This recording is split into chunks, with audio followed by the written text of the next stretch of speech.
The UK has made a big decision. It wants to explore a new way to fight global warming. This method is called solar geoengineering. It involves dimming the sun's rays. This is a very ambitious plan with uncertain outcomes, but the UK government believes it is an option worth exploring. The goal is to reduce the impacts of climate change. The Earth is getting warmer. This is because of greenhouse gases. These gases trap heat from the sun. As a result, global temperatures are rising. This leads to many problems like melting glaciers and more extreme weather. Scientists and policymakers are looking for solutions. They are exploring various options to slow down or reverse climate change. Solar geoengineering is a type of climate engineering. It aims to manage solar radiation. The goal is to reduce global warming. It is a controversial approach, but it has gained attention in recent years. This is due to the urgency of addressing climate change. The UK's decision to research solar geoengineering has sparked debate. Some people support the research. They believe it could be a valuable tool. Others are cautious. They worry about the potential risks and unintended consequences.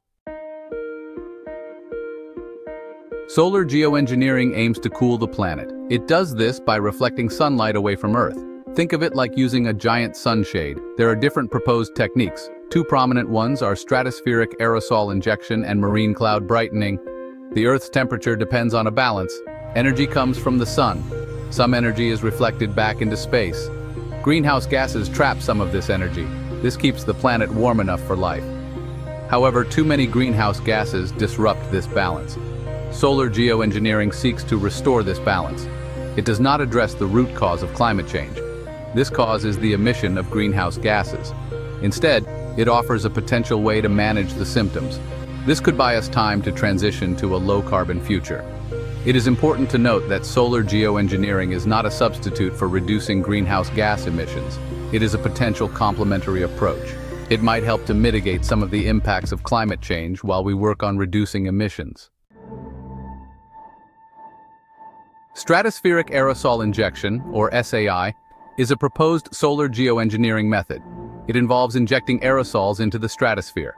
The stratosphere is the second layer of Earth's atmosphere. It is located above the troposphere, where we live. Aerosols are tiny particles that can reflect sunlight back into space. The idea behind SAI is to create a sun umbrella in the stratosphere. This umbrella would reflect a small portion of incoming sunlight.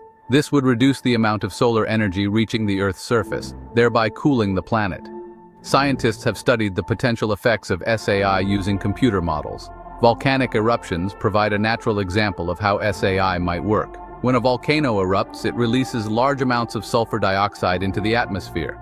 These sulfur dioxide particles can reach the stratosphere.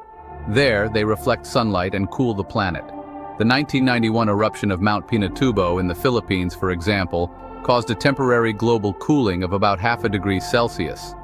SAI is still a theoretical concept. It requires further research and development. There are many technical challenges and potential risks associated with this technology. Another proposed solar geoengineering technique is Marine Cloud Brightening, or MCB. This method focuses on increasing the reflectivity of clouds over the ocean. Clouds play a significant role in regulating Earth's temperature. They reflect sunlight back into space, helping to cool the planet. MCB aims to enhance this natural cooling effect. The idea is to spray tiny seawater droplets into the atmosphere. These droplets would act as cloud condensation nuclei. This means they would attract water vapor and form more cloud droplets. More droplets would make the clouds brighter and more reflective. Ships already release salt particles into the air. These particles can create brighter clouds. Scientists have observed this phenomenon. They call it the ship track effect. MCB would essentially mimic this effect, but on a much larger scale. This would reflect more sunlight back into space, potentially offsetting some of the warming caused by greenhouse gases.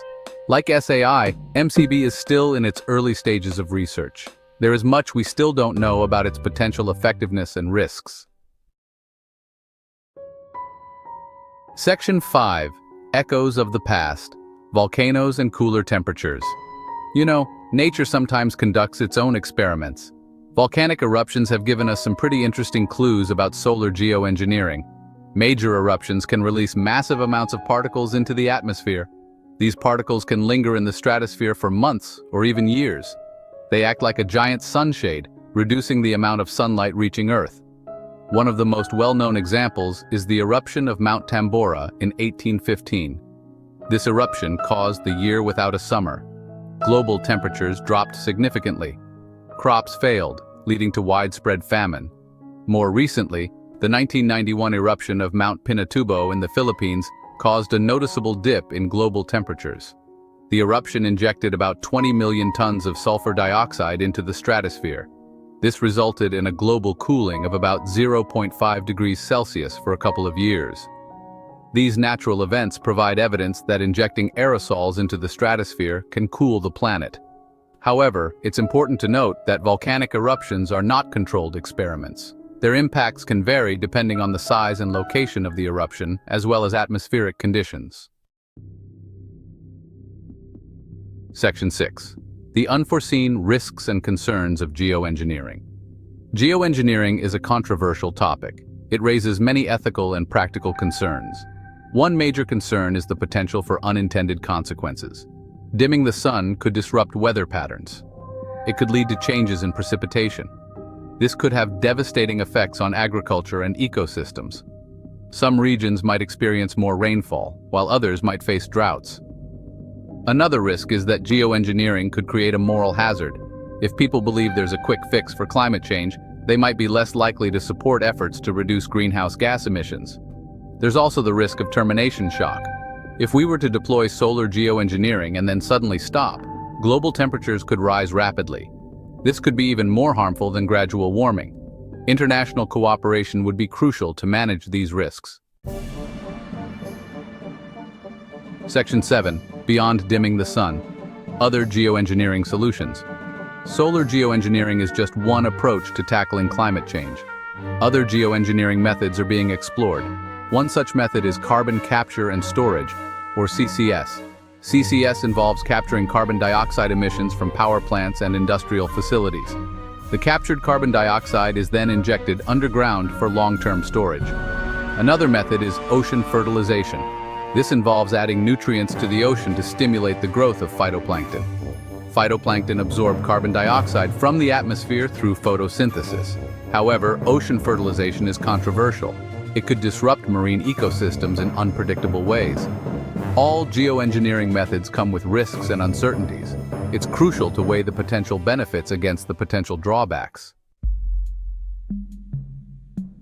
Section 8. The need for caution. A measured approach. The UK's decision to explore solar geoengineering has sparked a global conversation. It's important to remember that this research is in its early stages.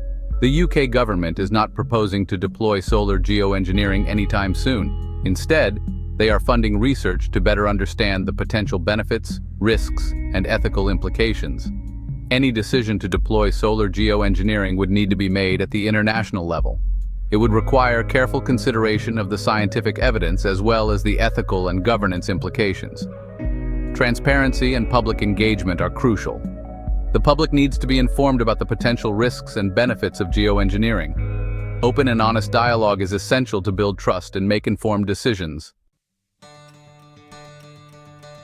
Section 9. The future of our planet, a shared responsibility. Climate change is a global challenge that requires a global response. Reducing greenhouse gas emissions must remain our top priority. However, we also need to explore other options, such as solar geoengineering. Geoengineering is not a silver bullet. It's a potential tool that could help us manage the impacts of climate change. But it's not a substitute for reducing emissions. The future of our planet depends on our collective action. We need to work together to reduce emissions, adapt to the impacts of climate change, and explore new technologies that